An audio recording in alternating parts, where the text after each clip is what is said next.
So if you don't know who Caitlyn Clark is, you might be living under a rock, but that's okay. Some people aren't big sports fans. I understand. Even if you're a casual fan, you should know who she is.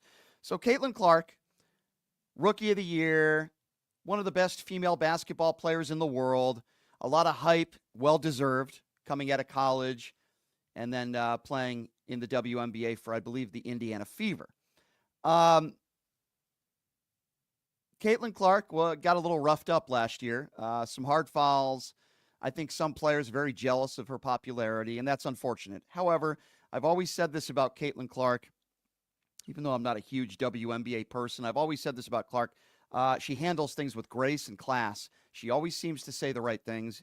And yesterday, not an exception to that. So Caitlyn Clark made some statements yesterday about black athletes.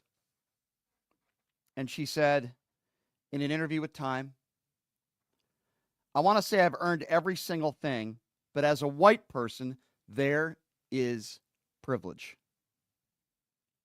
A lot of those players in the league that have been really good have been black players.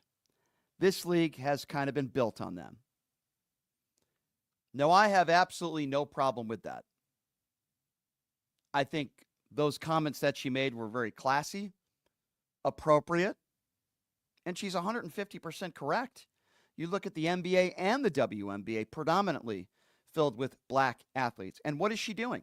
She's saying there's something called white privilege. I think most people would agree with her. And I think people that don't think we don't have white privilege are usually people that are bigots, that are racist in nature. And then she's just trying to lift black athletes. There's nothing she said that was wrong. There's nothing she said that was woke. Literally, nothing. I don't have a problem with anything she said. And again, Caitlyn Clark has handled everything, as far as I'm concerned, in her career with nothing but class and dignity. And she's a very bright young woman, and she's going to be a star in the WNBA for her entire career, and she deserves it. So what is she doing? She's lifting black athletes. Boy, what a horrible thing to do.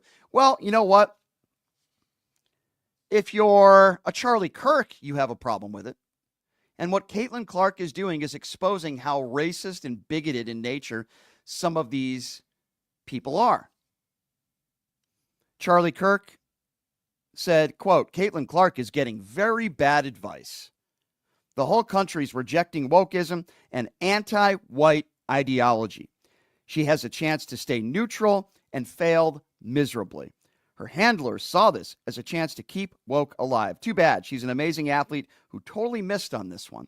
Now, if you're Charlie Kirk, even if there is racism and bigotry, and even if there is white privilege, even if Charlie Kirk disagrees with that, which I think most people would agree, he just would stay neutral because he never defends black people.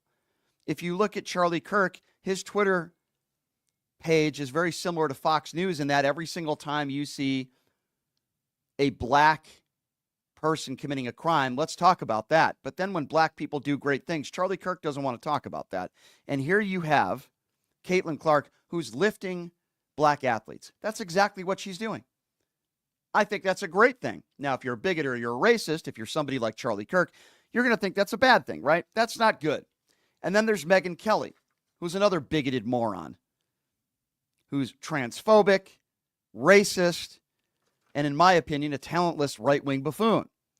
She says, quote, look at this. Clark's on the knee, all but apologizing for being white and getting attention.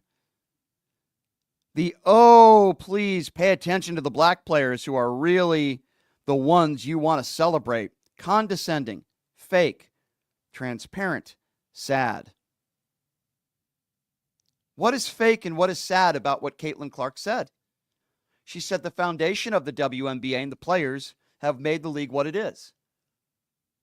She talked about the fact that she does have white privilege, didn't apologize for being white. Didn't apologize at all. So I don't have a problem at all with what Caitlyn Clark said, and I don't know why anybody would, unless they're bigoted in nature and they're a racist. But you notice anytime anybody raises black athletes or just defending black people in general. It could be a BLM protest. It could be this situation where a famous white athlete raises lifting black athletes. Why is it always the far right that has a problem with it? I'm just curious. I'm just asking the question. Why is that?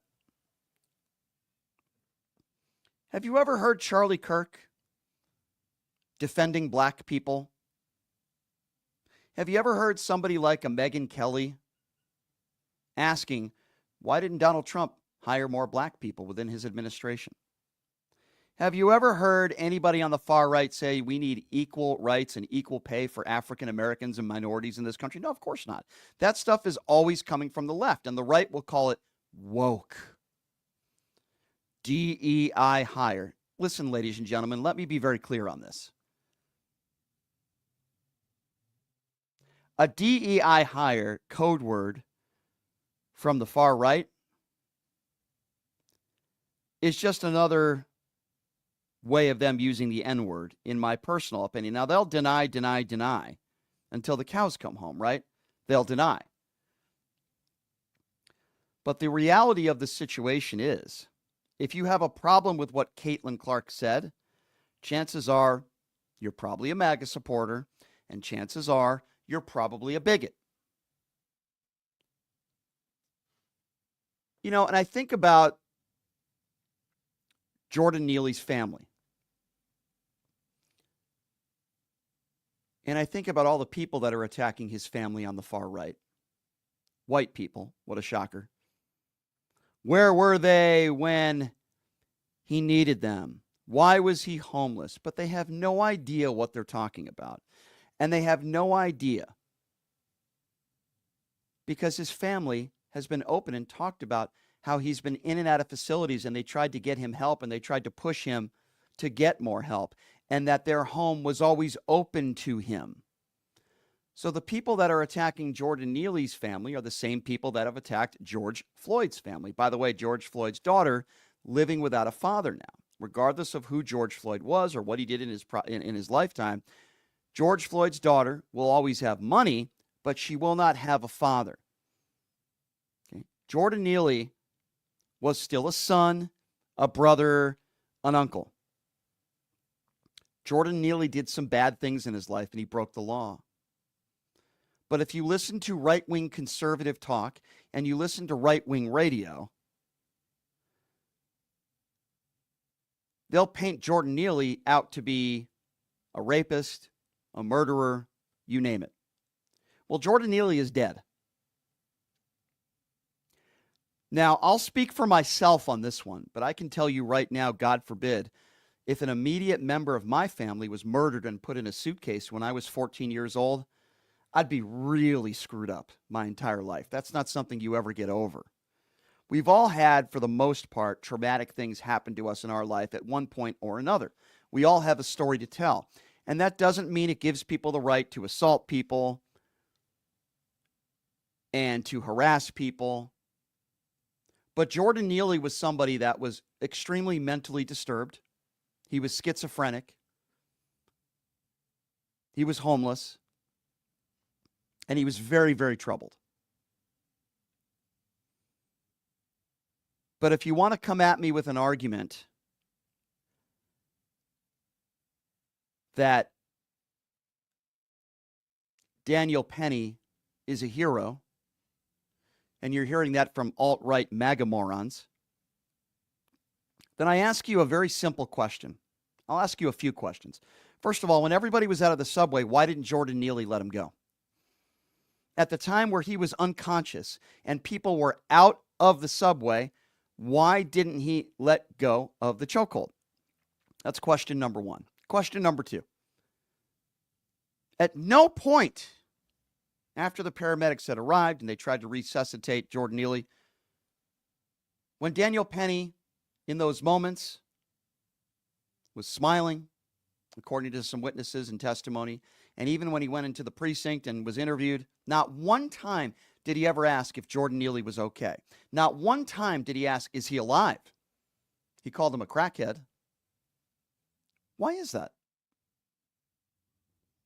Why is that? Now, I don't know how you guys feel, but if I had put somebody in a chokehold claiming self-defense, and then an hour or two later I was interviewed, I would say, what's his status? Is he dead? Is he alive? Why didn't Daniel Penny ever ask that question?